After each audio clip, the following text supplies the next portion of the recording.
venía para acá, para la charla con mucho entusiasmo y venía escuchando la radio. Y me tuve que hacer varias veces la pregunta de para qué servía lo que estábamos haciendo hoy acá. Ustedes saben que nuestra ciudad está viviendo una crisis profunda de violencia, que ya lleva más de 10 años. Tenemos un muerto por día, tenemos balaceras diarias, producto de la instalación del narcotráfico en nuestra ciudad. O sea, estamos en una ciudad en crisis, estamos en un país en crisis. Tenemos 50% de inflación, con los alimentos a la cabeza de esa inflación en un país productor de alimentos. Tenemos al 40% de nuestros compatriotas por abajo de la línea de la pobreza, y en ese marco, un grupo de gente nos juntamos hoy en el Consejo Municipal, legisladores, movimientos sociales e intelectuales, para hablar de un libro. Y realmente creo que hay que responder esa pregunta, y yo les quería contar una breve historia personal y colectiva que le puede dar un poco de sentido a la presencia de Raquel, que agradecemos hoy acá. Nosotros la conocimos a Raquel cuando era relatora para las Naciones Unidas, cuando fuimos al Congreso de la Nación en el año 2011 a denunciar la violenta disputa por la periferia que se estaba dando en la ciudad de Rosario, cuando íbamos a denunciar el caso de Nuevo Alberdi, los desalojos ilegales, los parapolicías. Fuimos al Congreso de la Nación en el año 2011 a denunciar que en la segunda ciudad de Argentina se estaba dando un proceso violento, insisto, de disputa por esa periferia que históricamente fue el único lugar en el cual pudieron hacer su pedazo de ciudad las grandes mayorías populares, y que estuvieron ahí porque el mercado, esos pedazos de la periferia no le interesaban, y ahora se empezaba a dar una disputa entre los más ricos y los más pobres de la sociedad, porque ahora que esas tierras que antes eran inundables, que antes eran inaccesibles, que antes eran rurales, ahora sí el mercado, que ya muchas dejaban de ser inundables, inaccesibles, ahora las quería el mercado, en este caso, para construir un barrio privado. En ese contexto la conocimos a Raquel.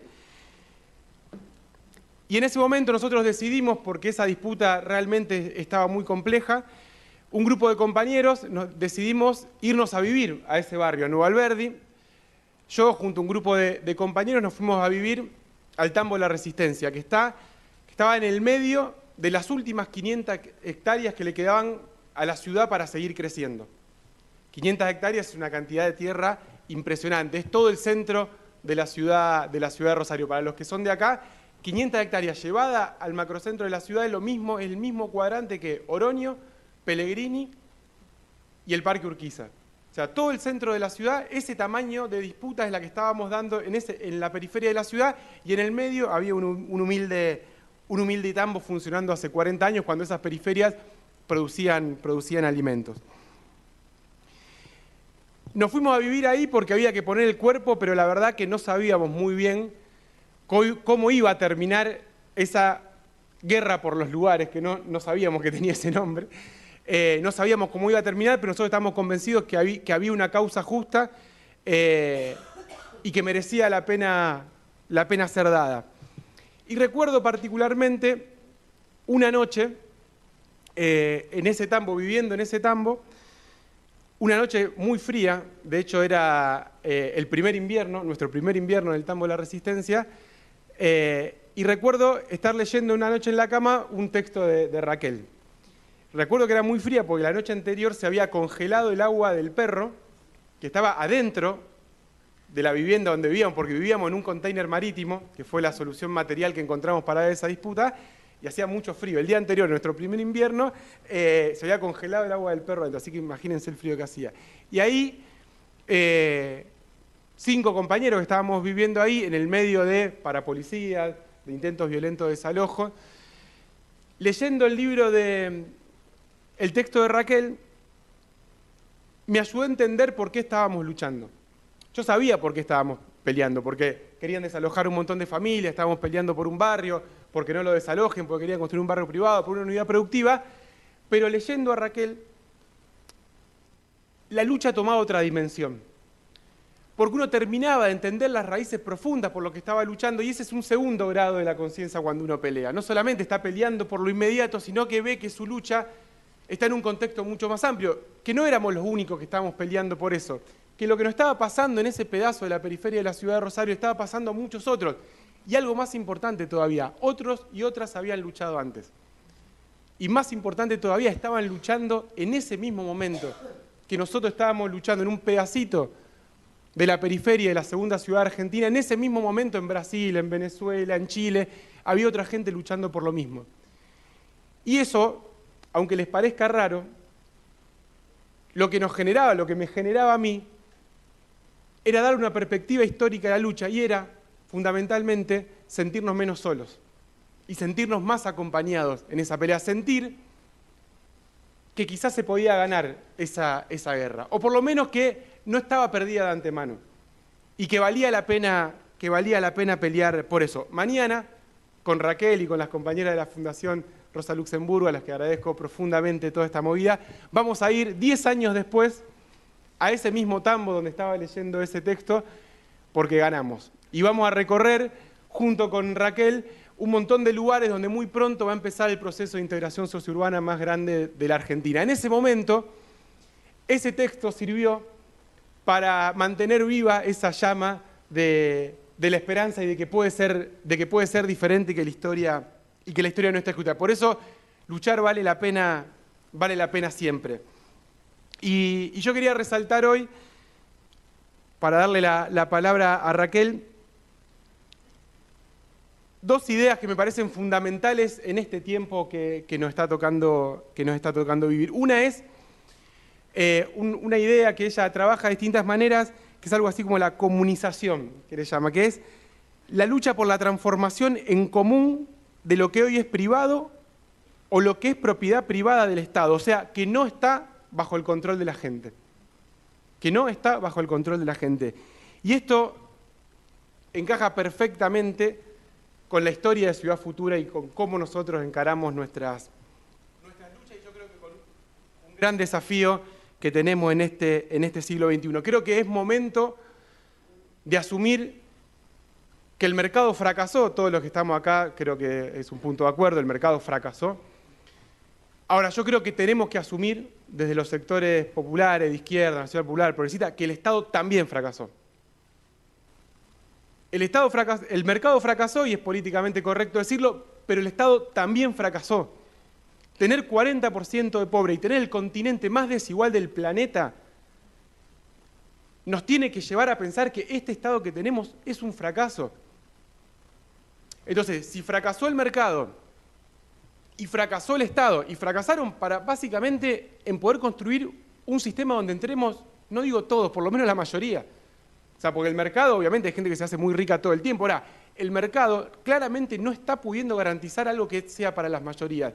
Y el Estado, a pesar de todos los esfuerzos, de los grandes discursos, de las cosas que inclusive todavía conquistamos, también fracasó. Ahora, eso es la mala noticia. Yo creo que hay que asumirla, tenemos que hacer esa autocrítica. Ahora, la buena noticia es la que todavía no fracasó de estas tres patas de la sociedad. Y yo creo que llegó el turno de la sociedad en esta discusión, de darle poder a la gente. Nosotros esto de la comunización le llamamos gestión social de lo común, y por eso fundamos escuelas de gestión social, por eso tenemos una gestión social de la cultura, y ahora estamos haciendo una gestión social de construir ciudad, que creo que es el desafío más grande que encaramos nunca. Hay un gran latinoamericano, que lo cito siempre, los que son concejales ya se hartaron de escuchar, que dice que si querés terminar con la pobreza, dale poder a los pobres. Y yo creo que eso es una guía en nuestra práctica. Digo, ¿cómo hacemos con los instrumentos que hoy tenemos en el Estado, con lo que debatimos muchas horas en este lugar, digo, en lo que nos toca? ¿Cómo hacemos para en esas políticas transferir poder a la gente? Digamos, ¿cómo hacemos para que las políticas que nosotros generamos terminen con sujetos, con personas, con compañeros, con ciudadanas y con ciudadanos más empoderados que antes? No podemos seguir confiando en los asuntos que son de todo el Estado, porque el Estado los lleva a la derrota, como está llevando a grandes porcentajes de nuestra población. Y discutíamos o charlábamos recién con Raquel, que ahí tiene una frase en una de las entrevistas que a mí me encanta, que dice: dejemos de poner tanta energía en los marcos normativos y en las leyes y empecemos a poner esa energía en materializar proyectos concretos que muestren otro mundo posible. Y eso es algo en que nosotros insistimos todo el tiempo. Si uno ve el marco jurídico y normativo argentino, somos Finlandia, somos Dinamarca, somos Noruega. Las leyes están.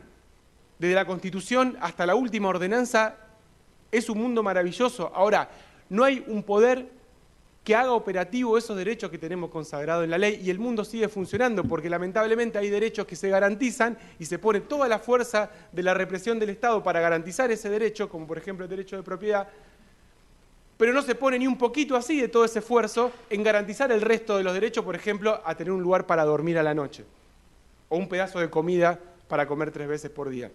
Entonces, si no construimos un poder que haga operativo todos esos derechos, vamos a seguir fracasando. Ella nombraba, charlábamos ahí, la reforma urbana de Brasil, el Estatuto de las Ciudades, digo, en Argentina el RENAVAP, que es una ley histórica que nosotros defendemos. Tenemos la ley, sin embargo no tenemos un poder para hacerla operativa. Hace muy poquito tuvimos en este mismo recinto algo que nosotros celebramos, que es la aceleradora para la urbanización de los barrios populares. Tuvimos que inventar un lugar en el Consejo Municipal para ver cómo hacemos operativa esa ley, que esa ley lo que hace es darle derecho a la gente sobre el lugar donde vive. Y hoy tenemos la ley que nos permite avanzar sobre la propiedad de esas tierras, tenemos los recursos nacionales, pero sin embargo todavía no podemos hacer que las ciudades se pongan a la altura de eso. Bueno, creo que el camino tiene que ver con construir ese poder y darle poder a la gente en cada una de las cosas que hagamos. Con esto termino. Ayer, cuando nosotros venimos insistiendo mucho con esto y en parte del proceso de urbanización, siempre decimos, urbanizar no es poner más pavimento, no es solamente llevar agua a un barrio que no tiene agua, que es fundamental, porque para alguien que vive sin agua. Ahora, con eso solo no basta. La pregunta que nos tenemos que hacer, después de haber puesto el pavimento, puesto el agua, hecho los espacios públicos junto con los compañeros y las compañeras de los barrios, es si ese barrio quedó más empoderado. Y ayer recorrimos juntos con más de 100 arquitectos y arquitectas de la universidad, estudiantes, ahí está el compañero Roy que hizo eso posible, sacamos 3 colectivos de la universidad y los llevamos a la periferia de la ciudad y recorrimos, fue una imagen bastante surrealista porque no se ve por lo general colectivos yendo a la periferia, se ven un montón de colectivos en las movilizaciones de la periferia, de los pobres y los excluidos yendo al centro a manifestarse, a protestar por sus derechos. Ahora, muy pocas veces se ven colectivos del centro hacia la periferia. Y había un montón de estudiantes donde recorríamos las calles y veíamos cómo podían aportar a ese proceso de urbanización, porque queremos que sea un laboratorio a cielo abierto, nada más y nada menos que 500 hectáreas en la segunda ciudad del país, para mostrar que se puede construir ciudad de otra manera.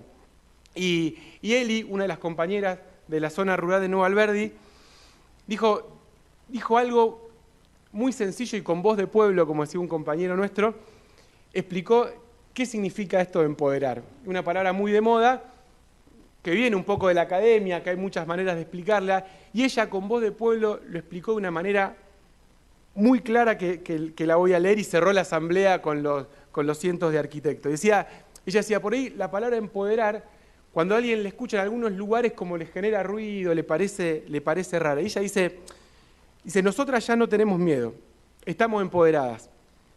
A veces empoderar suena raro para algunos. Parece que empoderar es hacer quilombo. Y empoderar no es hacer quilombo. Empoderar es llenar de conocimiento a los vecinos y a las vecinas para que sepan que esta es nuestra tierra y que la vamos a defender. Para mí fue una magnífica forma de sintetizar a qué nos referimos cuando decimos que un proceso de urbanización tiene que dejar a ciudadanos y a ciudadanas más empoderadas. Por eso, para terminar, me gustaba traer las palabras de la compañera, que mañana la vamos a conocer en Nuevo Alberdi, y volver a hacernos la pregunta del inicio, de ¿para qué sirve esto que estamos haciendo hoy acá? Y creo que sirve para seguir luchando, creo que sirve para no rendirse, para recordar que la historia no es inexorable, que la historia no está escrita, y para, en definitiva, sentirnos menos solos, menos solas y más acompañados en esta enorme, titánica, pero bella tarea de intentar cambiar el mundo. Así que gracias a todos y bienvenidos.